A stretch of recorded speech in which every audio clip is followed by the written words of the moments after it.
morning guys, good morning, and welcome to my live stream on Facebook. My name is Cheng. I'm a professional photographer, filmmaker and an Olympus ambassador. So if you're new to this live stream, this is all about photography, filmmaking and photography gears in general, especially Michael Four Third and Olympus.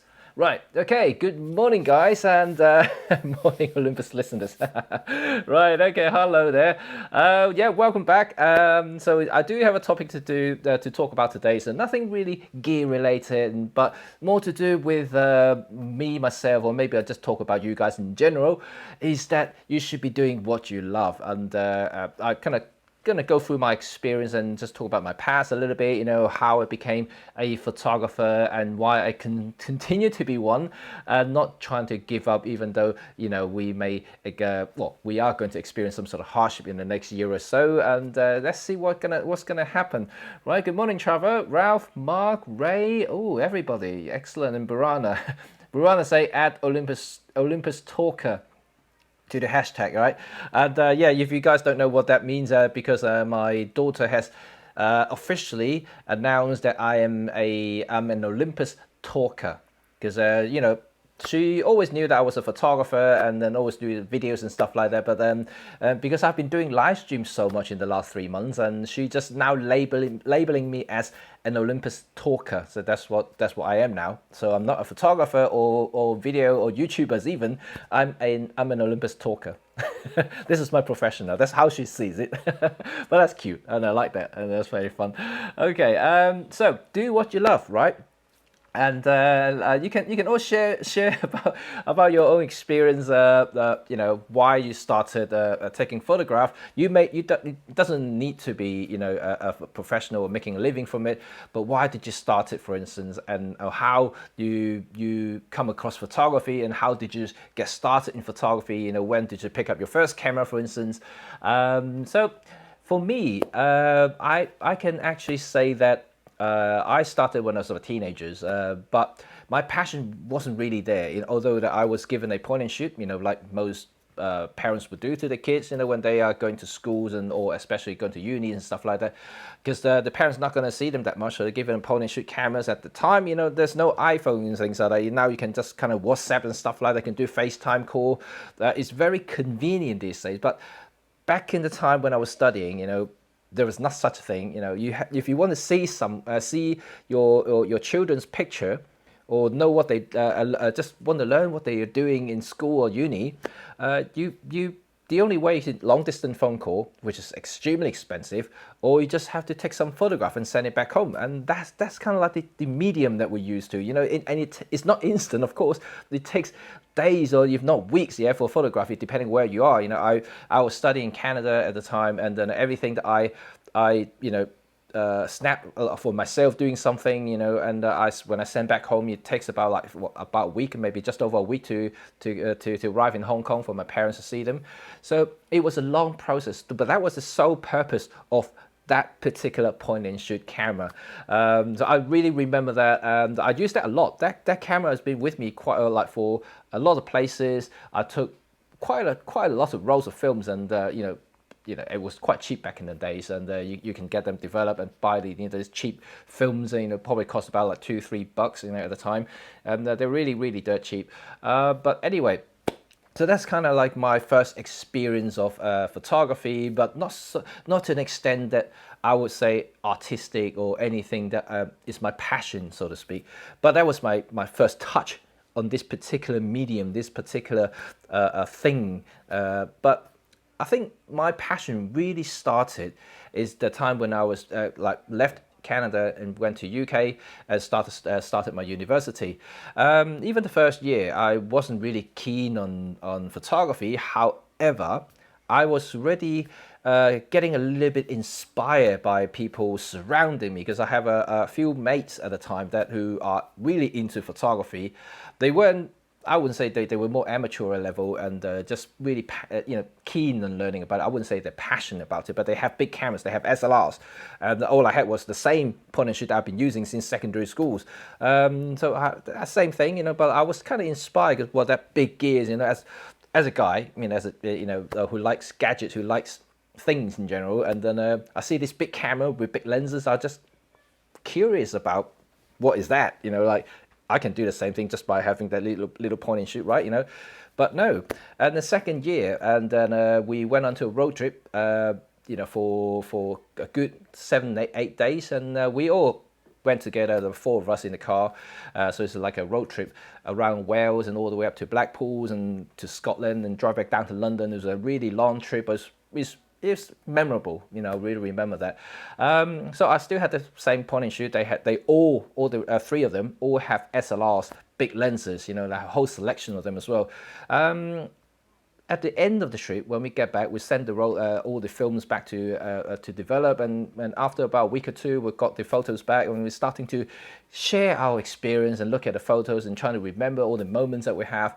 And at that moment in time, I kind of got, I wouldn't say shocked, but then I was a little bit surprised of how different these photos looked compared to my little point and shoot, and they were significantly better, even though that at the time, I wouldn't have an eye to say whether it's a good photograph or not, but certainly different because they have big zoom lenses, they can get into details, they have ultra wide when you get into, let's say a castle, and you can grab everything into the frame, that kind of thing.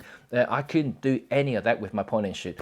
And also depth of field is another thing, and they didn't have like 2.8 lenses, for instance, but they have even kit lens. If you zoom it long enough, like at 300 millimeters at 5.6, you can still get shallow depth of field depending on how close you are with the subject, right? And then I see that sort of effect, and then it's like, oh, that's cool. That is really awesome. Then I wanted to investigate further. So for the next 12 months, I was eating nothing but chips, like potato chips. And I'm not joking, I'm not actually, I wasn't born with a silver spoon. I don't have that much money. And so I saved up money that my parents gave me at the time, and I did work part-time as well to earn some more money. So save up for a year to get my first SLR and a couple of lenses. So that's my start of my photography. And in fact, I just kind of never looked back ever since I got my first SLR. And I just started taking photographs of mostly landscape first, and then I went on to travel a little bit because, most students do, right? They just travel, and I was one of them. I just traveled around, starting snapping around, and I wasn't even any good, to be quite honest, at the beginning. I was just more like experimenting, all this depth of field thing that I was kind of fascinated about. I was fascinated by the different focal length. It's just the world of photography was just amazing to me. It was just like, oh, you can do so much of this, and you can have low exposure shot, you can put on a tripod, you can do this and do that. It was actually really fun, and then I'm really, really into it. So let's have a little bit of see what you guys think. I can see you guys keep typing because I got this notification coming to my ear at the moment, because every time you type something, obviously it just beeps. So let's see what you guys are talking about now. And yes, Ray. Oh, hi, Ray, you joined us. Great. And it's going to be a great talk from Jimmy. Knowing him since those days. Exactly, right? You know me since uni days. And but even back then, I don't think you remember I was actually using any cameras. Well, I had a camera, but then well, I wouldn't call myself a photographer. But you certainly know me back then, right from the uni days. And it's gonna good afternoon, Olympus talker. Good afternoon, people. Good afternoon, Olympus listeners. And walk the talk. Excellent. You need an Olympus talker t-shirt. Right, shall I print one? If I print one, will you buy any, like, hashtag Olympus talker t-shirt? And oh, well done, Brad. Oh, you're gonna be excited today, right? Are you gonna head out and start taking some photos? So before I continue my journey on my photography, let's read some of the comments and see what everybody said about how they started and things, and see what happened. And Mark, you're jealous because okay, let's see what Ray said, because Ray is a phenomenal photographer as well. I'm pretty sure a few of you already add him as a friend. You've seen his work.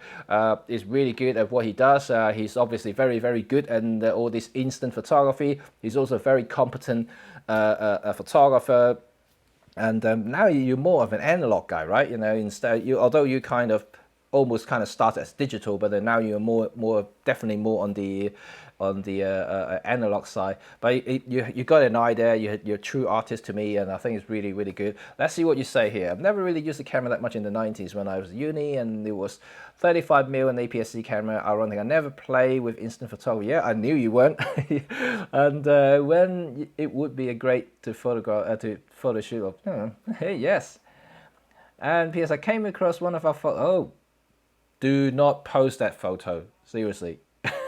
That is gonna be something, right? In fact, I have you know, I don't know if any of you have done that already. Some people actually I wouldn't say it's a bad word, but they did troll through my profile pictures way back when I first started the Facebook, and there are some really old photo of me and in the mix, and people commented those photos. I think it was 2-3 weeks ago. Suddenly that post just popped up because people commented it, and I was like, oh my god, that was like 15 years ago. It just looked completely different. Like, I didn't have any mustache or anything like that. I had more hair for sure, and I looked slimmer.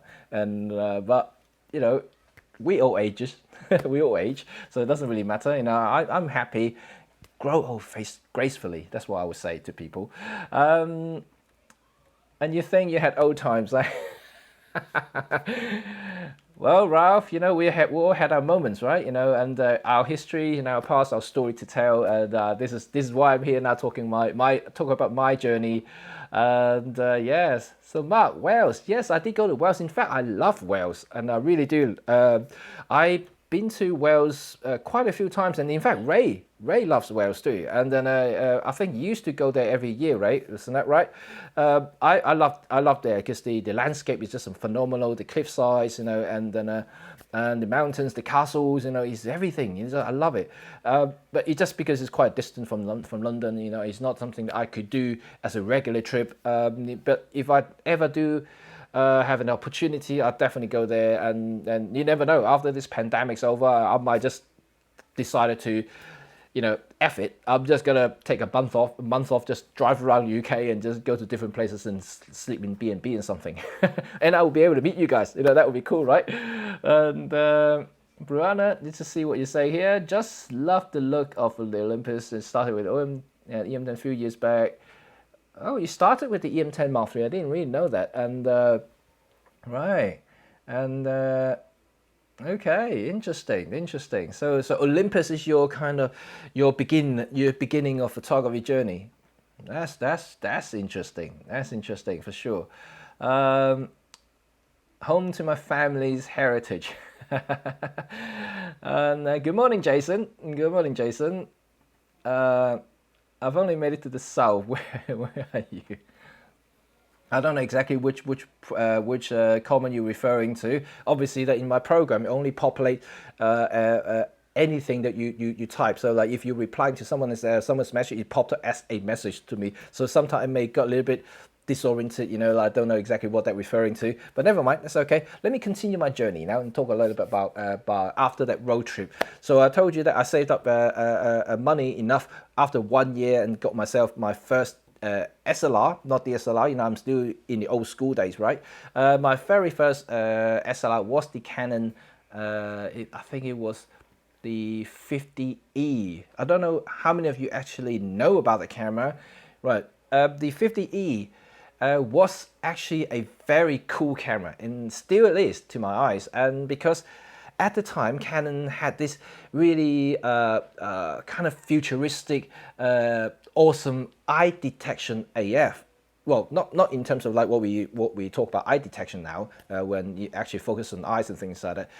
When I say eye detection, it means that you can actually use your eye to control the AF points. Yes, you don't even need the joystick at the back. You don't need the D-pad at the back. You just look wherever within the viewfinder. As long as the focusing point is covering that part of it that you're looking at, then the camera will focus to that point. Genius, you know, like, and this is something I really quite sad when Canon decided to kill the technology, because it's actually, I think it was actually pretty cool and pretty awesome invention. Nobody else has copied it at the end of the day. It's only Canon ever had cameras like that. They started with the EOS 5, then the EOS 50E, which is the one I got. Then they have the professional system with the EOS 3 that has 45 eye control points. You know, doesn't sound a lot these days, but then it was really a lot for the back in them days. Then they had finally the EOS 30 and the 33E, which they all have eye detection, and those were the last cameras that ever featured that particular feature. But it was good. I thought it was fun because you don't really need to use your dials or anything to change focusing point. All you need to do, just roll your eyeball within the viewfinder and it just shoot to that point and focus on that point. I really love that thing. But anyway, so that's the very first camera I had. That's why exactly what I saved up. I had to save 1 year to get that camera, because that was the camera that I had my eye on, and then I just wanted to get that camera.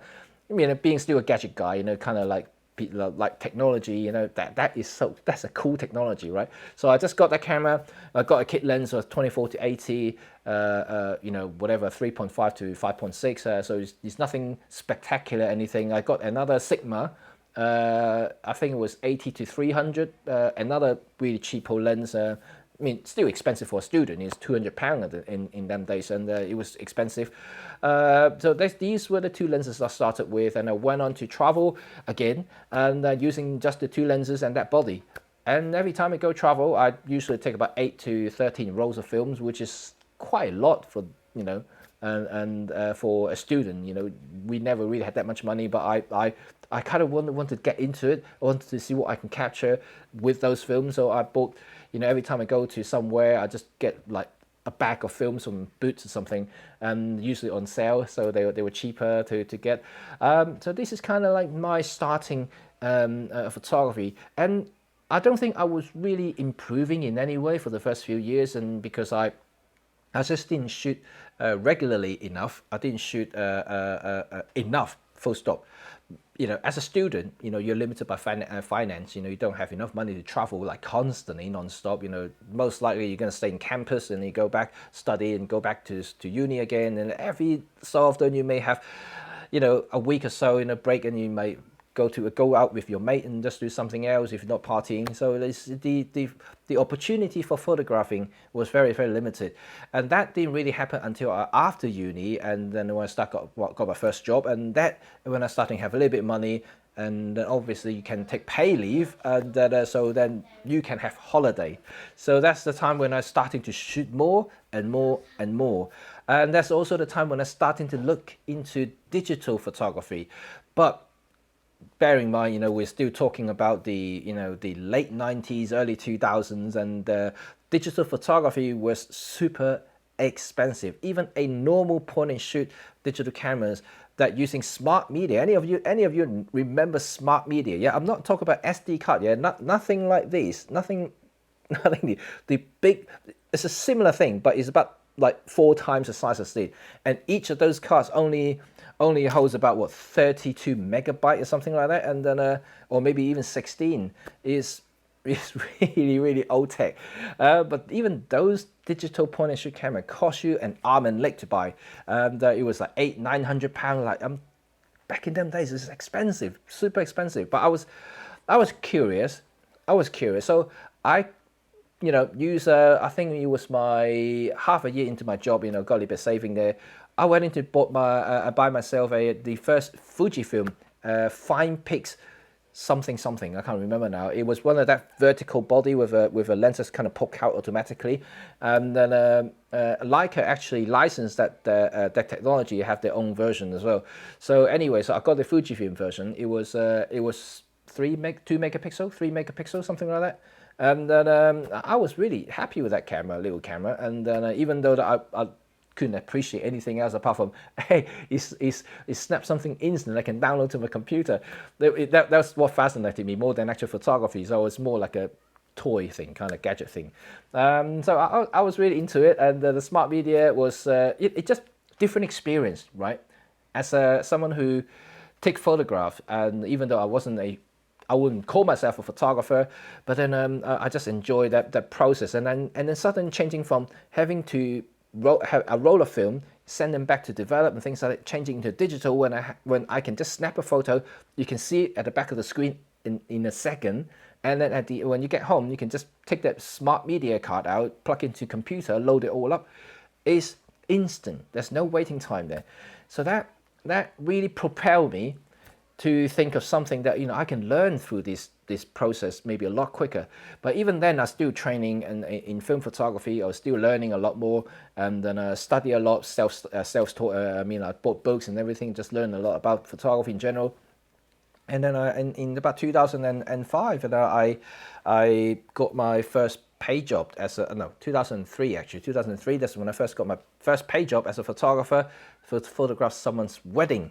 And I was film, of course, and then so I did a few film weddings, which is okay. I wouldn't call it great if I look back in those photos now, but just everybody started somewhere, right? So this is kind of my experience in the early days of photography, a professional environment. When you get paid, you are professional, and even though you're not making 100% your living from photography, but if you're being paid and to perform a service, and then people accepting your service, they are called a professional. So so this is kind of my start of it, and just really see how I'm going to progress into the future.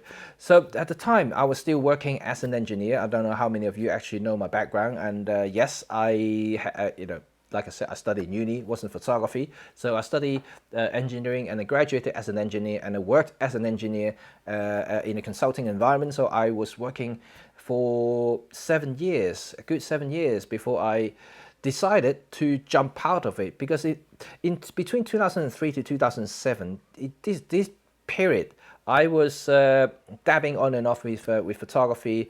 It's becoming more and more part of my life as I got into, especially digital came along in 2005 when I got my first 5D, and then Canon 5D, that is. So things changed because I could do things quicker. I could do things cheaper. I no longer have to buy films. I no longer have to wait for it to develop, and I can control the output by editing them. So I could take the whole process to myself, and this is where the majority of my learning started, and this is something that is really propel me to the next level. So after 2005, when I got my 5D, and then I got my weddings, and then starting doing all sorts of stuff, and eventually, of course, you all know that I became a professional full-time, and I just quit my job. So a lot of people may ask, and also, they have been asking me non-stop, is why would I do that? This is kind of what you said, right? It's because the love of my photography, and I do genuinely like doing what I'm doing, and this is the fact. Of course, there are hard times. There are really hard times when I first started, and nobody know who I am. Nobody knows who Jimmy Cheng was.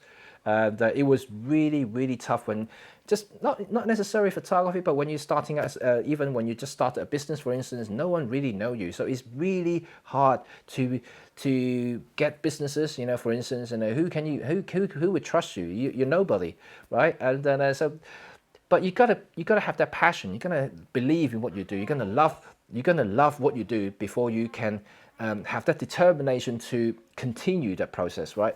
It's easier when you're just a amateur who doesn't really relying on photography to make a living, and then but if you are, you really have to have certain determination to ride through all the waves and stuff like that. And it's not. I'm telling you, the first few years it was hard. And Ray asked me a few times, and then about this. I remember, it was. Did you make the same money as you do as a 9 to 5? The first few years, I can tell you that no. In fact, I lost money, and I lost most of my money. All my savings were nearly gone because I obviously are living out of nothing, and I couldn't make any money. I'm making bits and bobs here and there, wasn't really enough to pay for any bills.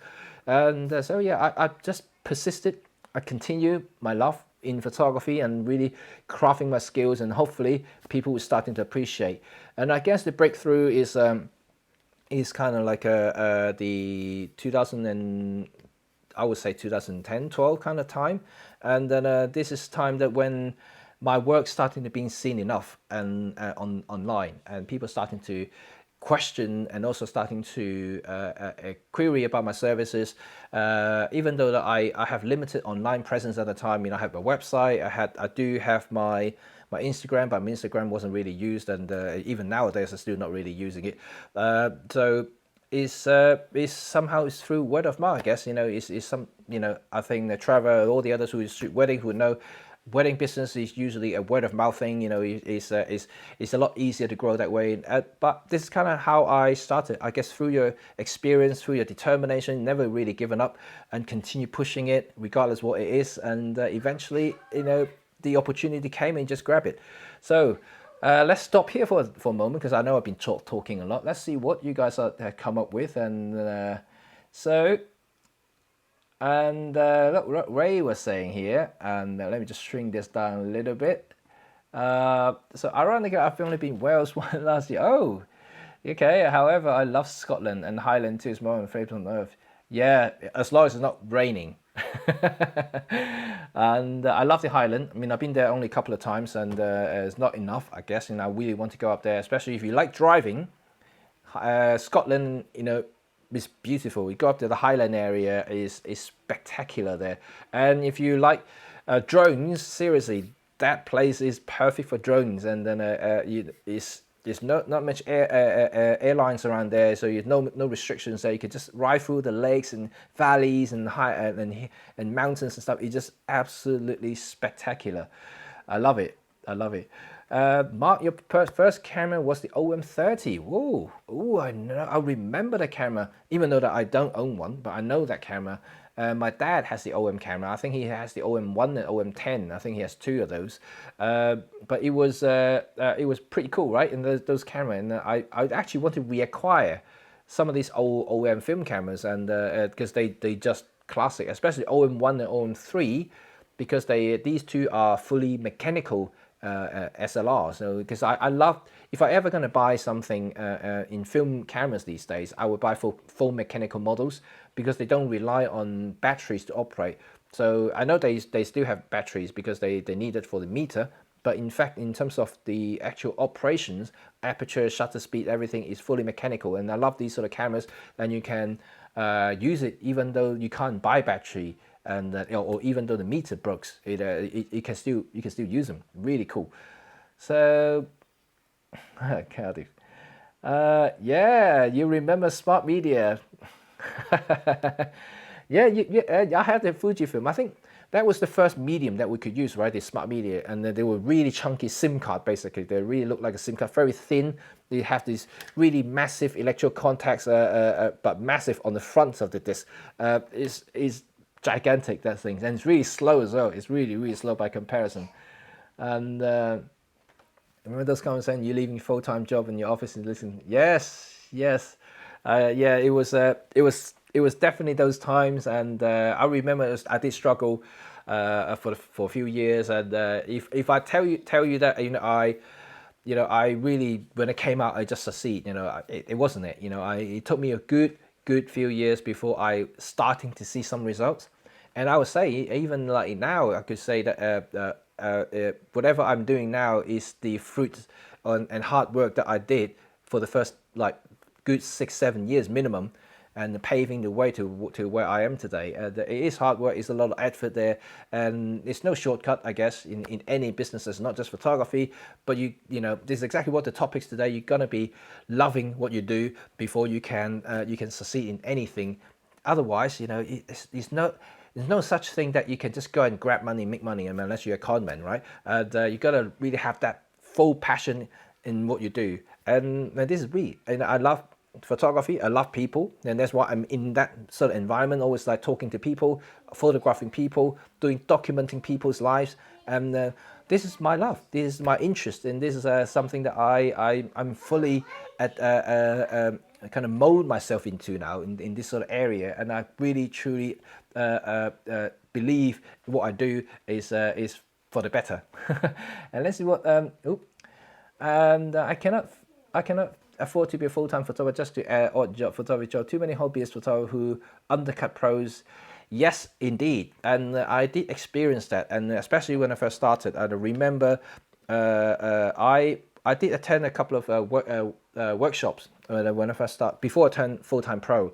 The guy, I remember, who told me about it, and he said about pricing, and he always said, yes, there are always going to be part-timers out there who would just do it for the sake of a few £100, for instance, and to because for them it's a spare money, right? They already have a 9 to 5, they have full-time job, and any additional income will just fund their hobby, and this is what it is, right?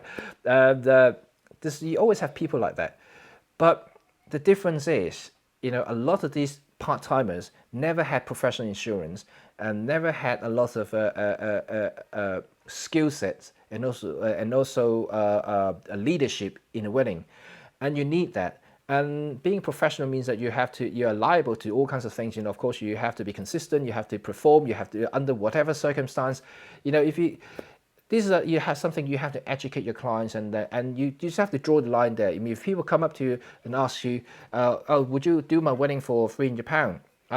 I would either ignore or just say blatant no. Sorry, my price is this. Either you take it or not. So I get you just have to filter out those customers as well. It's not necessary for hobbyist photographers or other people who are just making side money from photography services that they provide from a hobby.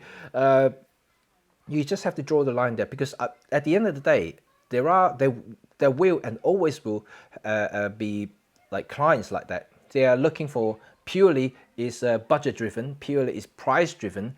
They would not value your service, your eyes, your artistic approach. They would not look into any of that. All they care about is that figures. That's it, And so for me, and you can say that I choose my clients, but I think as a business, you have to do that. You have to target clients, and then make sure that you are targeting specifically for that type of people. So for me now, I have a specific clientele, and I look for those people, and they know me from that circle, and so it's once you start into kind of craft yourself a path in that sort of market, you will find yourself a lot easier to work with those people, because they know your service. They know photography would worth that sort of money if they want a good one. They no longer are those people who are price driven, budget driven, or simply cheaper the better kind of people. Nope. You have to look for the people who are willing to pay for your creativity, your eyes, and your leadership at any given situations, because they rely on you to provide and take great photographs for them, right? And so this is something that you have to be, making sure that you're confident enough to be like that. Don't worry about all the people undercut you. There are always people going to be undercut you. There are also people going to be charging more than you. So don't forget how those people think. People who charge more than you, would they think that you're undercutting him? No, because they have a different clientele as well. So there are high-end wedding photographers who charge people like over 10 grand per weddings. There are people out there like that, but most people would be like 2 grand, 3 grand, that kind of thing. And there will be people who will undercut you. Always the cheaper end of like for 999, that kind of thing. And then you have other people who are just simply silly, like these hobbyists, like you said, we're going for like 299, 399. I'll give you unlimited photo. All they do, they never give you any artistic stuff. There might be the odd one out when you're lucky, 1 or 2 shots that might be presentable, but other than that, the 99.9% of them are usually crap. So I wouldn't worry too much about it. I believe in what I do. I believe my work, and then I believe everything that my client receives are always something that they want at the end of the day. So this is something definitely true. And let's see what other things. So Mark, how much did people's skills play in growing your business? A lot. At the end of the day, it's business, and any sort of business is people. Not only that you are facing your customer, which is the people skills you involve. You need to talk to them. You need to make them believe in you, and you also need to develop the chemistry of working with them, right? But not only that though, it's also your collaborators, your business partners, your suppliers, and all the others. You need those people skills as well. So so in any businesses, not necessarily photography, but any businesses, you need a lot of people skills involved. You need to be able to approach other people with ease. You need to gain their trust. and you need to develop the relationship with them, not just short term but long term. So there are a lot of things going. You need to spend a lot of time talking to them. You need to spend a lot of time writing emails to them. You need to call them. You need to meet them, for instance. So sometimes just over a cup of coffee, you just need to do that. It's just like a continuous thing you have to do. If I tell you, I spend all my time facing using the camera and then back home developing photos, that's not entirely true, because half of my time is actually talking to other people that you don't really see, and I'm constantly typing an email, communicating to other collaborators, and I have to talking to other businesses people. I have to have meetings with Olympus, for instance. I have to talk a lot. It's half of my time actually talking to people. Just kind of like what I'm doing now, and then I like that sort of thing. I guess if you're a good people person to start with, I think it's kind of halfway already. Because you generally want to get to know other people, and that's a good start already. So yes, you do need people skills in business, and especially in any client-facing businesses like photography, certainly plays a big role in it. And let's see, what other thing? Right, I think there is an unsaid truth about all us budding photographers. You do have to try, shoot, and then shoot more. Try different things, and then you'll find your own path. And I try so many avenues, and now I think that I'm happy in my place from a personal level and professional level. That is also very true. Ray said it correct. Like I mentioned, that when I started with landscape, I did a lot of landscape, and then go on to evolve myself into more like a travel photographer involving landscape. Of course, that's what I'm familiar with. But then eventually, you just keep shooting, and I realized that I like to shoot strangers. When I was traveling, I'm starting to take interest of their lives, the lifestyle, and this kind of documentary street stuff, and then and evolving into talking to people, and then got into portraits and weddings. And yes, you just have to keep shooting and to develop the interest. If you never experience it, you don't know whether you actually like it or not. In photography, it's such a vast subject, right? You can have product photography, you can have macro photography, you can have wildlife, you can have automotive, you can have aircrafts, you can have all kinds of things out there. If you're really into something, like if you like watching cars racing, you should be an automotive photographer. If you like pretty ladies, maybe you should be a fashion photographer, especially for female fashions. It's kind of things like that. That may be that you should be developing. So without trying, you really don't know. And Red said it quite rightly. You have to keep shooting, shoot. Try different things. Don't be afraid if you crap at it. It doesn't really matter, because if you don't really try it, you really don't know if you're really into that sort of area and like that type of photography. So I guess you just have to experience to know. That's it. Well said, Ray. I think it's really good there. And I had a card put through the door offering a full-day wedding for £200. What? A wedding is just about a week work for me, and I can't live. Exactly. Right. Don't ever undervalue yourself. No, not ever. Like if people offer you 200 quid, nope, say no to them straight away. If you're trying to negotiate, sorry.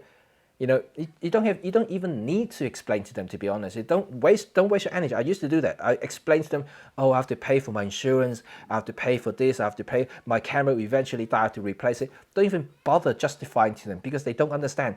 They are already the price-driven type. No matter what you said, it's blocked in the ear. They won't hear it. All they would ever hear is that you got to a price to the level that they like, and that's the only time when they open their ears. Other than that, they just block out everything. So forget about it. Don't waste energy on them. If the people offer you that sort of money, walk away. Wait for another one. We're working towards another group of people, which will pay for what you're worth, and ultimately that you will be more happy with.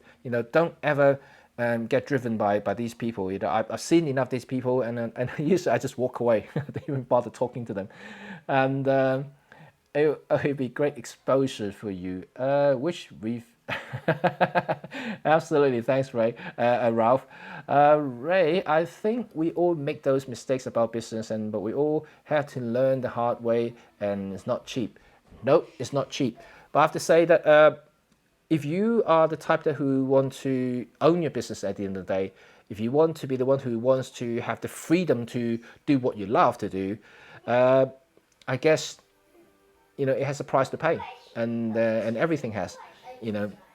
It's just like if you're thinking like working 9 to 5 doesn't have a price to pay. You have to work your ass off for your boss. You have to endure all the politics within the companies.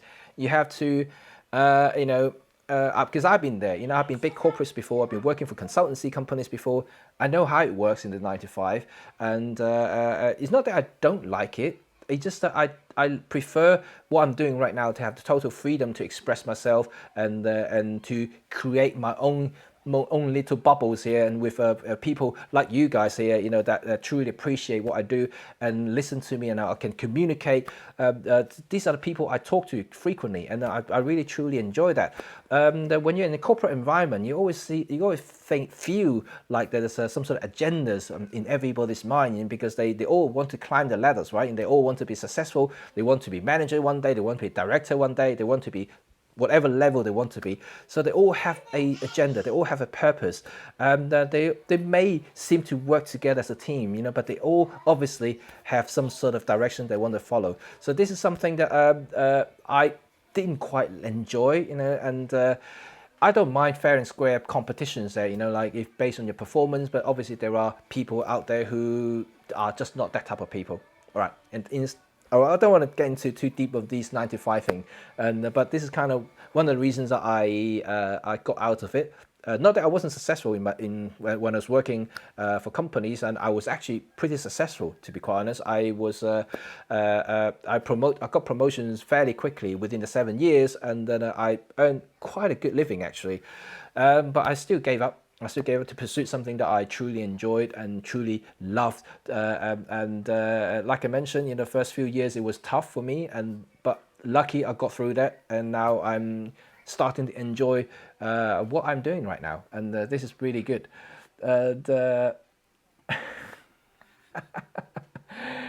Okay, I'm sure many pro photographers started out as a hobby photographer and worked for little money to begin with, and you have to expect the same for next generation to reckon lots of good skills as their passion, and they're likely to have less experience. When they do, they go pro and change accordingly. Yes and no. I remember, I still follow the same rules that my mentor gave me in terms of pricing. I believe what he said was very true in terms of, I know you can start with little money, work for little money, what I'm saying, pricing wise. But like I said to Trevor earlier, like never undervalue yourself. At the end of the day, you have to kind of calculate what sort of money can you live on if you are to become a full-time professional. You may have little skills, but still you need to live, right? So you have to calculate all the costs involved, whether it's going to be rental payment, whether it's going to be mortgage, whether it's going to be your car, your utility bills, your food, everything's counted. You need to live as a person. So you may call it little money, but at the end of the day, once you calculate all that, and then and how many weddings can you take? How much will it take you to process a wedding? Even if you work it to the bare bones, you probably still need a good, like 800, 900 pound per wedding, and you have to do about 3 to 4 weddings a month to be able to live on it. So this is something that a lot of people don't understand from that sort of pricing. People, it's very easy if they're hobbyists. They're, I'm going to do for 200 quid, and but I'm telling you, if you start as 200 quid, it's very, very, very difficult to start charging people £1,000, let alone £2,000. People always associate and will always associate you with a £200 photographer, no matter how good you are. So this is why that you have to kind of be confident about your pricing, and don't worry about it. If you will lose some contacts or inquiries in beginning, because those are the price-driven people, but it's good to lose them, because they are the people who you don't want in your business. You really want people who truly appreciate your hard work, yeah. And okay, skills you'll grow and experience you'll grow in the future, but never ever undervalue yourself. Everyone has a value, and then as a professional, if you come out to make a living out of it, you make sure that you can live on it. And then if you don't, it's not a profession. it's definitely not a profession. If making a loss, it's not good. So you need to make sure that you have that mentality there. Being a businessman is tough, it's really, really tough. So you just have to be sure that you prepare for it, and don't worry about what other people say, and just focus on what you want to be, and then continue with your passion, and don't let anybody kind of like derail you in any way. Just keep on going, keep shooting, and keep producing great works, and that's what I can say. Oh, thank you, Alsa. Thank you, you're joining in as well. And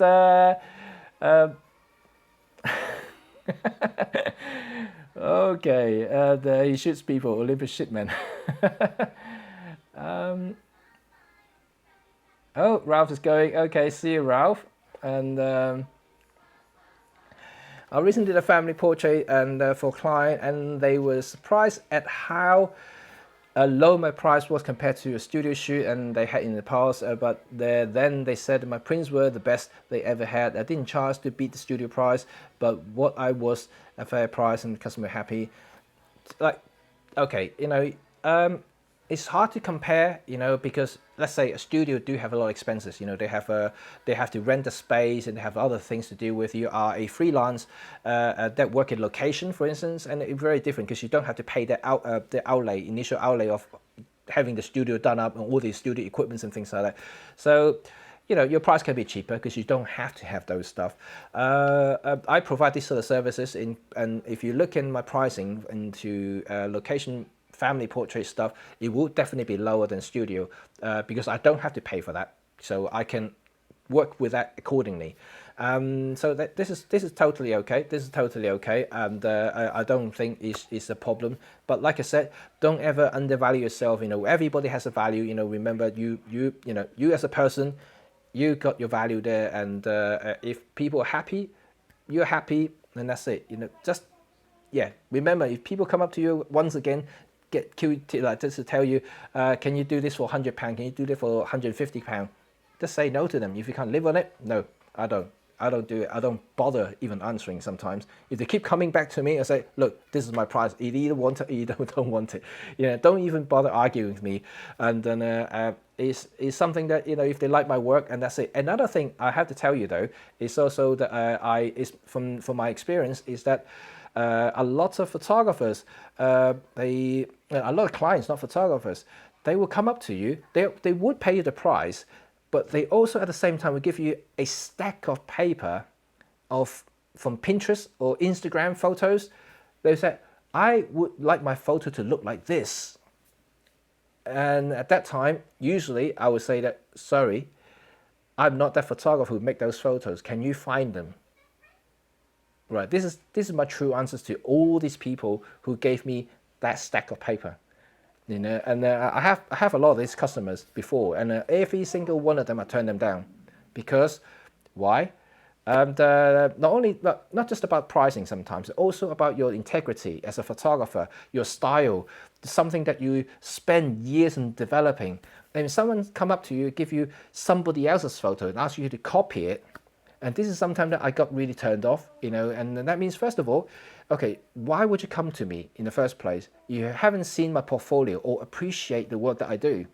And then, and this is something that I would definitely not accept.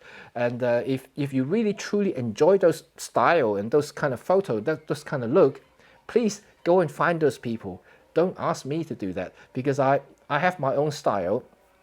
Unless that sort of photo is something that kind of more in line with what I do, then I would probably talk a little bit more, and maybe they just don't have the same education. I'll educate them, and I may show them my portfolio once again just to educate, oh, this is kind of my look. If this is something that you pursued, yes, I can help you. But if something that is totally different, like a lot of the Asian styles photography, that's what, even though I'm Asian, but I simply don't like to replicate that sort of style, and it's not really my type of photography, then I would just simply say, no, this is not me.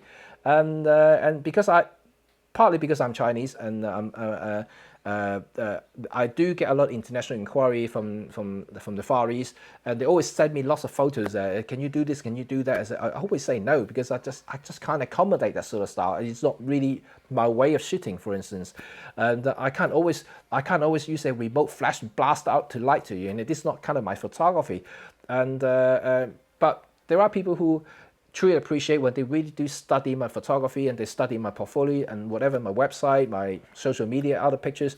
And when they do appreciate, they will come up to me and say, yeah, that's nice. And then I like your photos. I would like to you to be my photographer to do this and that. And in that case, I'm okay with that. And let's see, Mark. Oops, I kind of guessed that. No worry, Mark. No worry. Yeah, it's Olympus shoot people. That's okay. That's fine. I always make sure that I get a fair price for my jobs. If they don't like the price, then unfortunately I won't do the job. Yes, as simple as that. You don't have to worry about it. You don't really have to worry about a thing. But cool, right? So this is kind of my 2 cents of doing what you love, because there will be people who will talk down to you. There will be people who don't like what you do. There will be people who just simply don't believe in what you do. But at the end of the day, you just have to be, you just have to focus. You just have to follow your heart, follow your passion. If photography is something that you truly, truly enjoy doing, and then it's something that you believe in it, then so what? Do it. And I will still remember like a lot of my older generations, my relatives, and they never really believed that you can make money from photography. They always think, especially in Chinese terms, they always believe that you can only make money and make a living if you're a doctor, a lawyer, an engineer. That's why I study engineers, and a kind of thing. You have to be a certain professions to be able to make a living. But the days have changed these days, and especially in the world of multimedia, we have YouTubes now, we have content creations, we have brand contents, and all kinds of stuff going on now. It's totally different world out there now. I used to draw a lot as well. I'm pretty good actually. I was a pretty good artist, and same thing. My parents used to tell me that you can't make money from drawing. But look, nowadays they have digital artists who got paid big bucks on doing illustrations, doing graphics designs and stuff like that. There are professions out there that can truly make a living, but they never believe in the older generations, because they don't see it. Because in that era, yes, people who pick up a pen to draw don't make money. Fine, but these days change. Similarly in photography and filmmaking, who would know? Filmmaking, you used to have to work for Hollywood studio, you have to work for big production companies. But these days, you can be your own boss. You can actually pick up a camera, taking photographs, making YouTube videos, making short films for a smaller production company. But you can create a business out of whatever you have. So this is something that I think, if you truly believe in something, are passionate about something, you should pursue it. You should consider it, try it out yourself. If you're determined enough, go for it. And I really welcome this creative world. The more the merrier, because you inspire each other. I love talking to other like-minded people who are also creative, because we all share the same experience. Because a lot of the guys who are in my age group now, especially in the content creation side, they all face the same thing. They all face the same belief, and they all face the same obstacle, because nobody people would believe them, back in the old days. And then this is something to be quite proud of when you get to a certain level, and just be sharing this experience and talk to people. And it's amazing. It's really amazing. And and well done stirring stuff.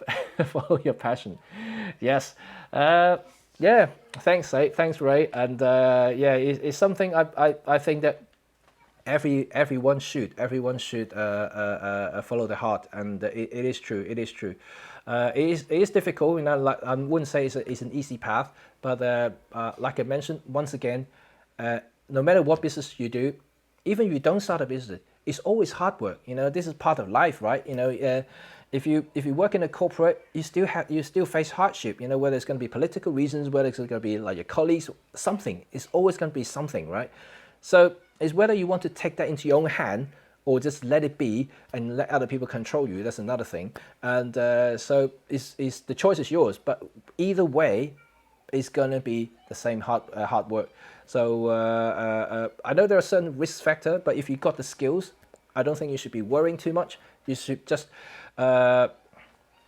say out loud, I'm a photographer, so what? Excellent stuff. And oh, Mark, one of my you got a link there for your pre-wedding. Cool stuff. Right, thank you guys for joining me. And I actually talked much longer than usual. Once again, it's almost an hour long. But I hope you guys enjoy my story about talking about my photography and actually talk about your story.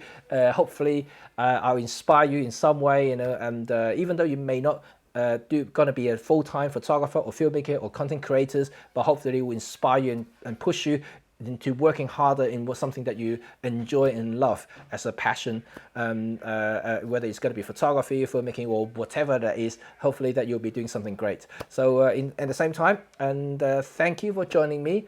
And I got one more question from Trevor here before I end the shoot. So do you make money from your street photography other than making videos? No, street photography is actually, I don't make a lot of money from street photography. I sell prints, but apart from that, I actually make most of my money through weddings and portraits and videos. And this is what I do most of the time. That's my main income from there. Street is kind of my passion as well. And so while I'm having a camera, so every time when I have gaps in between, I'll take the camera out to do some street stuff. And but anyway, this is kind of my thing. Hopefully you enjoy my things. So, thank you, Jason, and for joining me. And great to have you guys joining me once again on the live. And remember, go out, grab your camera, enjoy the day, enjoy your passion, whatever it is, and be happy. This is my word to you. Be happy. Great stuff. Right, thank you, and I will speak to you guys tomorrow. And don't forget, I have my YouTube live tomorrow. I already have set the title for tomorrow's talk. So remember to join me at 3 p.m. BST, British Summer Time, and London time. If you don't know what that is, just Google London time 3 p.m. and you'll be able to find out your locality, your local time. So I'm looking forward to having another discussion, because tomorrow is going to be a little bit more debatable. It's about Michael Fawcett is not dead, right? Okay, I spell it out now. That's the title. Michael Fawcett is not dead. So that will be something to discuss, something to talk about, right? Because I know there are people who truly don't believe that Michael Fawcett will not die, and some people will actually believe that, yeah, it will die in a few years. Let's have a discussion. You know, I'm open about it. I know people make video about it, but I'm going to talk through live, so that's going to be something. I'm expecting some hate comments coming up. But anyway, so thank you, and then I will speak to you all tomorrow morning once again. It will be another topic, another title. So I will see you all today, and take care. Bye for now.